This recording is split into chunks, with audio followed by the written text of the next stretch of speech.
professora Amanda aqui. O tema desta videoaula será geometria molecular. E para darmos início, então, à geometria molecular, a gente precisa entender o que é, então, geometria molecular.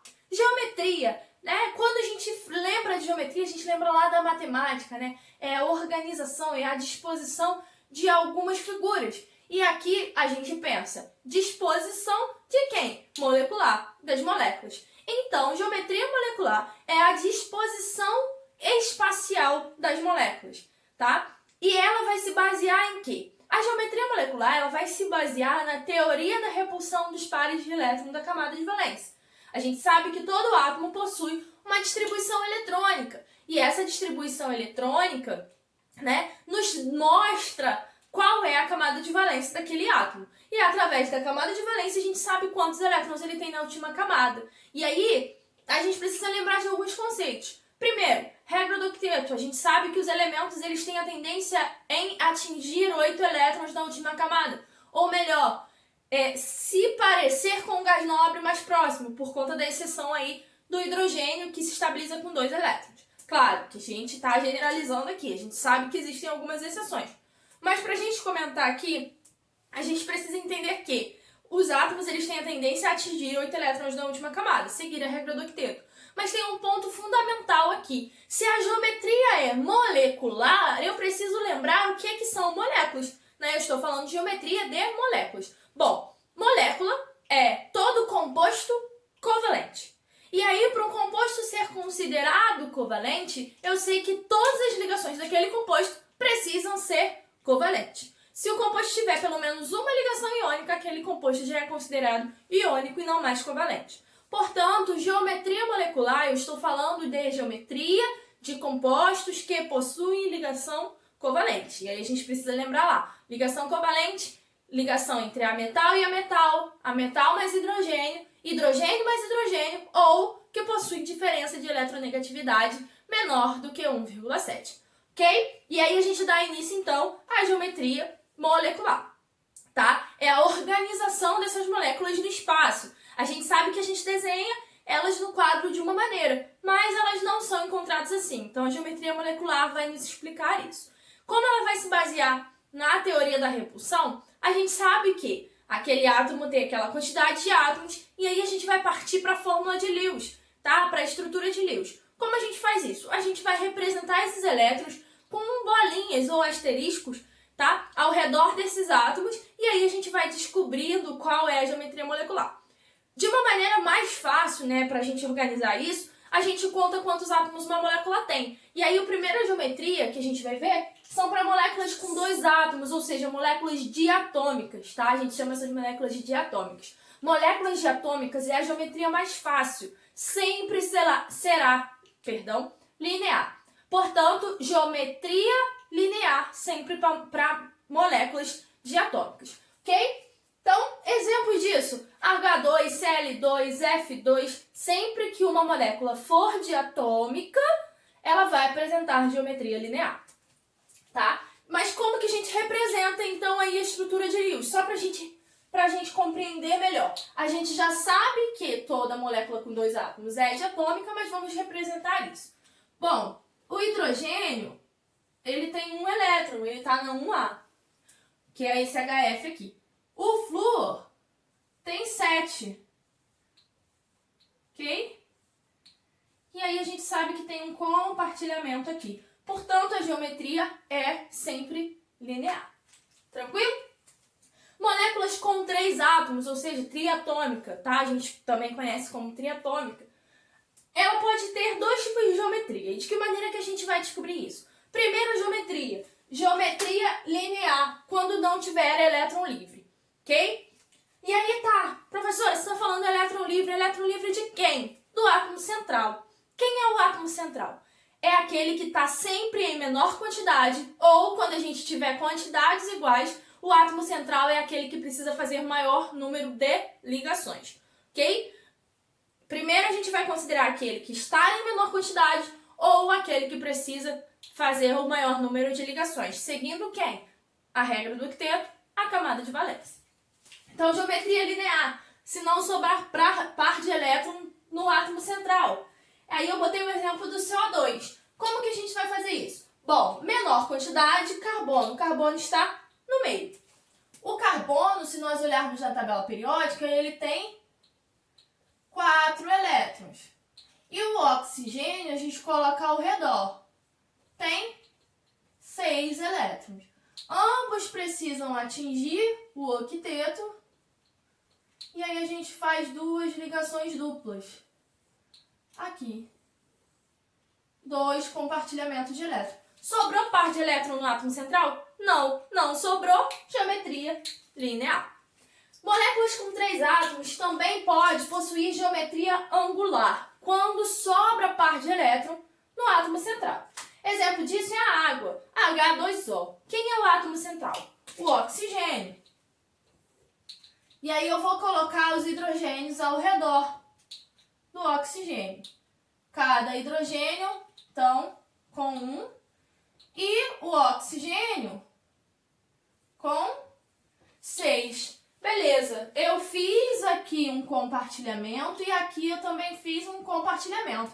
Sobrou um par de elétrons? Sobraram 2. Aí é que entra a teoria da repulsão dos pares de elétrons. Eles têm que manter o maior afastamento possível. E aí, esses pares de elétrons, eles vão formar uma nuvem eletrônica em cima do átomo central e as ligações vão manter o maior ângulo possível, né, de afastamento entre eles.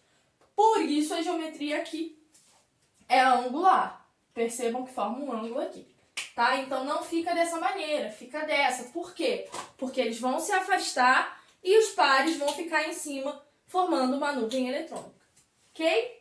Moléculas com 4 átomos. A geometria trigonal plana, se não tiver par de elétron livre no átomo central, ou piramidal, se tiver par de elétron livre ao redor do átomo central. De que maneira eu vou fazer isso? Da mesma maneira. Vou olhar lá na tabela periódica, vou ver qual é a camada de valência daquele átomo, vou ver quem é o átomo central, menor quantidade. Nesse caso aqui do BF3, vai ser o boro.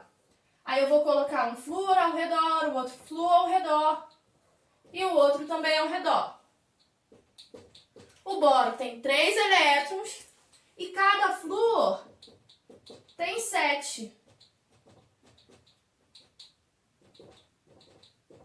Percebam que aqui a gente faz uma, aqui a gente faz uma e aqui a gente faz uma. Sobrou a par de elétron ao redor do boro? Não. As ligações vão se afastar, manter o maior afastamento possível, tá? Que é o que ocorre aqui, mantendo um ângulo de 120 graus entre todas as ligações, tem uma simetria ali, ok? E a gente não tem par de elétron livre. Se vocês perceberem, o boro só está com 6 elétrons. Ele é uma exceção do octeto, onde a gente tem, ao invés de uma expansão ou de manter o octeto, ele se comprime, tá? Então o boro se estabiliza aí com 6 elétrons. Não tá errado, é isso mesmo, tá? E a geometria piramidal, quando sobra par de elétron livre, tá? E a gente vai ver exemplo da amônia, né? O átomo central é o nitrogênio. Vou colocar os hidrogênios ao redor, ok? Cada hidrogênio tem 1 e a amônia tem 5. Quando eu faço essas ligações, a nuvem eletrônica se forma em cima, então os pares vão para cima, ok? E as ligações se afastam e mantêm o maior ângulo possível de afastamento entre eles. E aí, se a gente pensar, né, o que é uma pirâmide na matemática, né? Então, a gente sabe aqui que forma, ó, triângulos, como se fosse a lateral, e aí a base, então, formando aí como se fosse uma pirâmide. Por isso, geometria piramidal. Ok? Para finalizarmos a aula de geometria molecular, nós vamos falar dos 3 tipos de geometria que ficaram faltando. Portanto, geometria com 5 átomos, a gente tem geometria tetraédrica, quando não sobra par de elétrons. Essas 3 geometrias que eu vou colocar agora, eu só vou comentar sobre os que não sobram par de elétrons, ok? Então, todas essas 3 geometrias não sobram par de elétrons, tá? Então, a gente até viu as geometrias iniciais quando tem par de elétron livre sobrando e quando não tem. Nessas 3 que a gente vai falar por último, a gente vai falar apenas daquelas que não têm par de elétron livre, ok? Então, geometrias com 5 átomos, a gente tem geometria tetraédrica, quando não sobra o par de elétron, ok? Então, exemplo disso, CCl4, o carbono faz 4 ligações, tá? Ele tá lá com 4 elétrons na última camada. O cloro tem 7, então o átomo central é quem? Carbono, porque ele está em menor quantidade. Carbono é o átomo central, então 4 elétrons. E o cloro tem 7, ok? Cada cloro tem 7.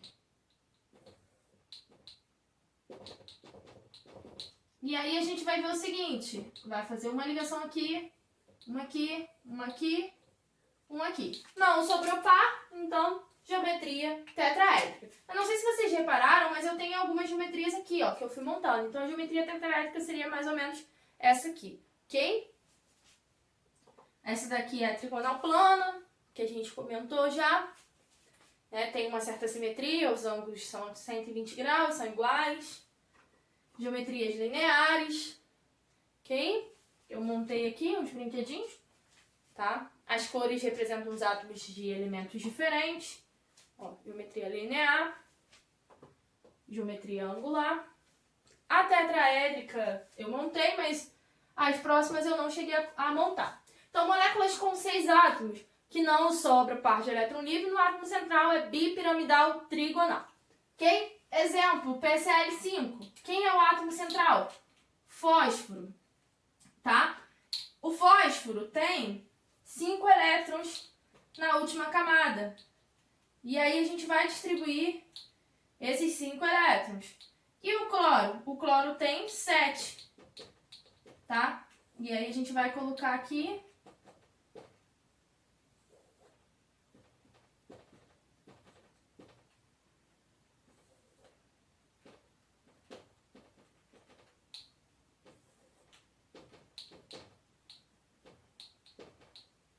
E aí percebam que a gente faz as ligações.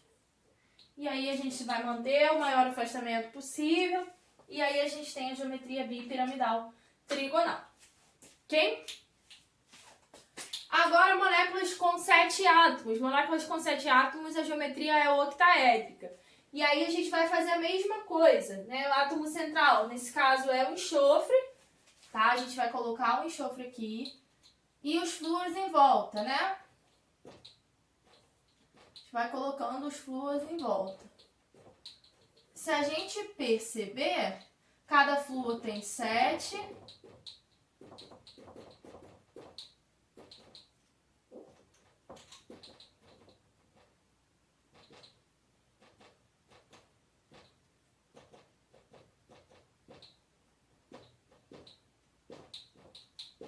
E o enxofre tem 6, tá? E aí ele vai fazer essas ligações.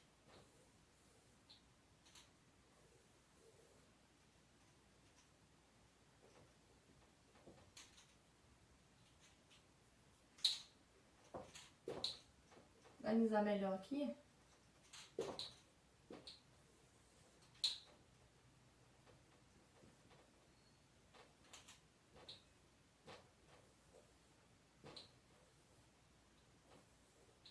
Quando ele faz essas ligações, os ângulos vão manter o maior afastamento possível, formando então a geometria. Se vocês perceberem, tanto o fósforo da bipiramidal trigonal como o enxofre da octaédrica, eles expandiram o octeto, eles se estabilizaram com mais elétrons, né? O fósforo, 2, 4, 6, 8, 10. E o enxofre, 2, 4, 6, 8, 10, 12. Tá? O enxofre é uma exceção do octeto, de expansão do octeto, que se estabiliza com 12 elétrons. E o fósforo também é uma exceção do octeto, da expansão do octeto, que se estabiliza com 10 elétrons. Ok? E para a gente finalizar a nossa aula, então, a gente vai falar sobre polaridade. E aí, para falar de polaridade eu costumo dizer que é algo bem simples, né? A gente já viu os tipos de ligações químicas e agora a gente vai falar sobre a polaridade.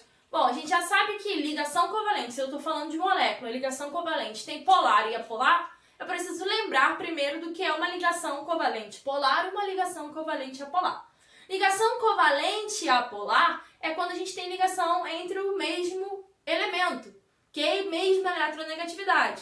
Ligação covalente polar é quando a gente tem ligação entre elementos diferentes. Na hora de falar de polaridade das moléculas, porque essa polaridade aqui é das moléculas, tá, gente? Vou colocar aqui, ó. Das moléculas. Ok? Eu preciso saber se o momento de polar, esse Mzinho aqui que a gente coloca, tá? Quando ele é igual a zero, a molécula é apolar. E quando o momento de polar for diferente de zero, a molécula é polar. Como que eu sei se a molécula é polar ou apolar? Bom, se eu tiver dois átomos, né, geometria linear, diatômica, com átomos do mesmo elemento, a ligação covalente é apolar e a molécula também é apolar. Agora, quando a gente quer descobrir, né, uma molécula que ela já é maior do que diatômica, ou seja, triatômica em diante, eu preciso olhar, na verdade, os vetores. Tá? A gente vai colocar sempre o vetor no sentido do elemento mais eletronegativo. Vamos olhar aqui no caso do CO2. O carbono está no meio. Tem um oxigênio para um lado, tem um oxigênio para o outro. Qual é o vetor? O vetor é partindo do carbono indo no sentido dos oxigênios. E aí, se a gente olhar, eu tenho um vetor puxando para o oxigênio desse lado e um vetor puxando para o oxigênio desse lado. E aí, lembrando lá da física das forças resultantes, quando eu tenho a mesma força puxando para ambos os lados, o corpo permanece em repouso.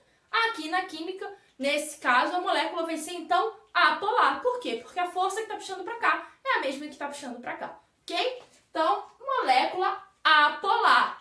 Apesar de as ligações covalentes aqui serem polares. Ok? O BF3. Bom, lembra dos ângulos de ligação que eu falei, que mantém uma simetria? Quando a gente tem essa simetria aí na molécula, a molécula é apolar. Por quê? Porque os vetores vão puxar em direção ao flúor e tem aquela simetria dos ângulos, portanto, molécula apolar. E quando a molécula é polar? Quando o vetor resultante, né, o momento de polar resultante, é diferente de zero. Moléculas diatômicas para elementos diferentes, ok? Moléculas triatômicas em diante, quando não tem simetria na molécula, tá? Então, a gente já sabe que, por exemplo, na água, eu tenho um oxigênio, dois hidrogênios. Água. Um oxigênio, dois hidrogênios. Eu tenho um vetor partindo desse hidrogênio para o sentido do oxigênio, um vetor partindo para cá e um vetor para cima. Não vai se anular, portanto, moléculas polares. Ok? Essa é a nossa videoaula. Espero que vocês tenham gostado. Qualquer dúvida, é só deixar um comentário.